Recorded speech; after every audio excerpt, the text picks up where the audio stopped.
Okay, this episode is gonna be pretty lame. I'm just gonna tell you that all that up front. What happened was I messed up with editing, muted all the sound, and deleted the source file. So there's no way of redoing this episode.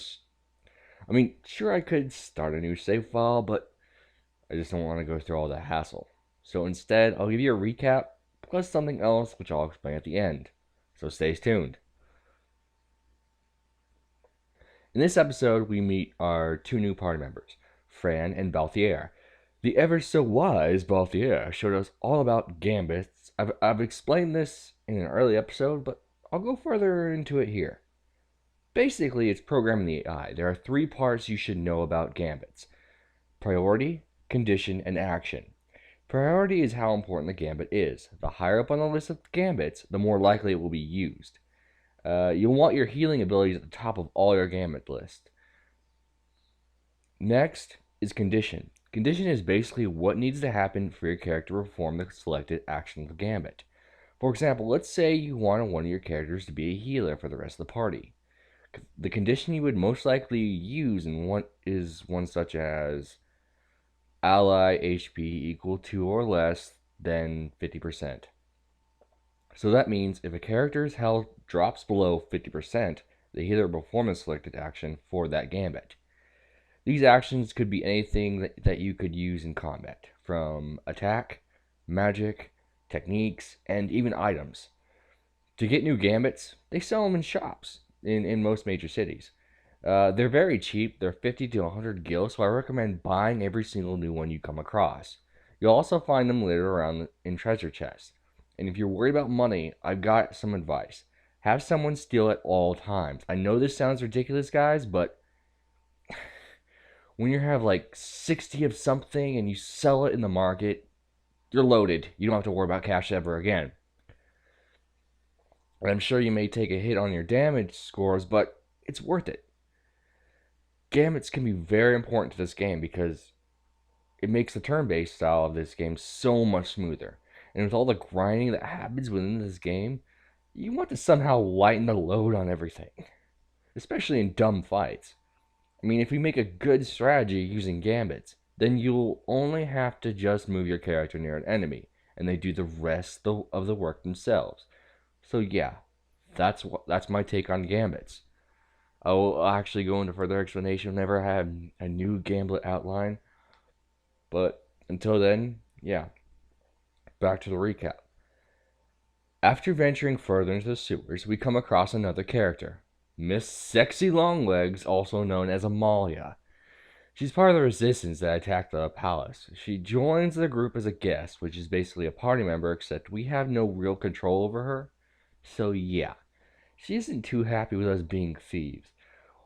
We then proceed to fight our first boss, the Flan, which is a very disappointing boss, I might add. All he uses fire and they're dead instantly. Although we did come across another boss enemy, which was to me a real challenge, especially since I had my baby brother barge into my room and start making noise. I really wish I still had the audio for this, because it was so funny while I was fighting. Lately I've been playing video games, and he comes in with a controller from the front room's PS3 and plays with me. I kept telling him, Tommy, I need backup. And he would just start pressing keys on the keyboard, going, ah! Translation, by the way, is, I got you, bro. After defeating the enemy, Lord Vane shows up and captures us all. We get thrown in a Nalbina dungeon where I ended the episode. Now, I'm incredibly sorry for messing up on this, and I hope this doesn't happen again. But I'm human and very noobish, so I'm prone to make mistakes. So, for this episode, I made something interesting that I hope you all enjoy. I usually don't give a shit about viewers, but these videos are basically memories that I share with you. And when I fuck one up, yeah. That means I need to apologize big time. And that means I need to work my ass off to make a very good episode. So yeah, I actually worked my ass off for this one. So I made a little bit of a story thing using all of episode 6 that was all messed up. So, enjoy.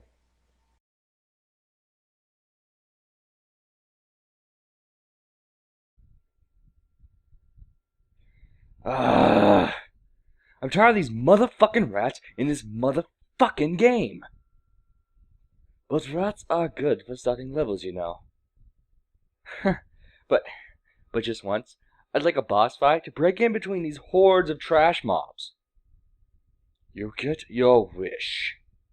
Son of a... I really need to keep my mouth shut. You've surrounded. Put your hands up between your legs where I can see them. What? It's a procedure for arresting criminals in the Empire. Doesn't matter. We can get out of this. Oh, you think so, do you? Yep. Oh, really? Mm-hmm. You think so? Yep. Are you sure? Yes, for the fucking 5th time I am. You're surrounded by crossbows and all the exits are sealed. How the hell do you think you even have a chance of escaping? Cowabunga! Sewage mutant slime monster, sewage mutant slime monster, sewage mutant slime monster leaking everywhere, slime power, run! Oh. Link. Huh? Link. Who the fuck is Link? Sounds like a gay elf dude that doesn't wear pants and humps rocks. You must go to Hyrule and speak to the princess. Only she may guide you to your true destiny. No way, Jose. But Link, it's your destiny. Okay, my name isn't Link. It's Van Tight Shirt Not Enough. My destiny is with this bucket of frickin' water. Wait, what? What are you doing with that? No! No! Hey, I leveled up.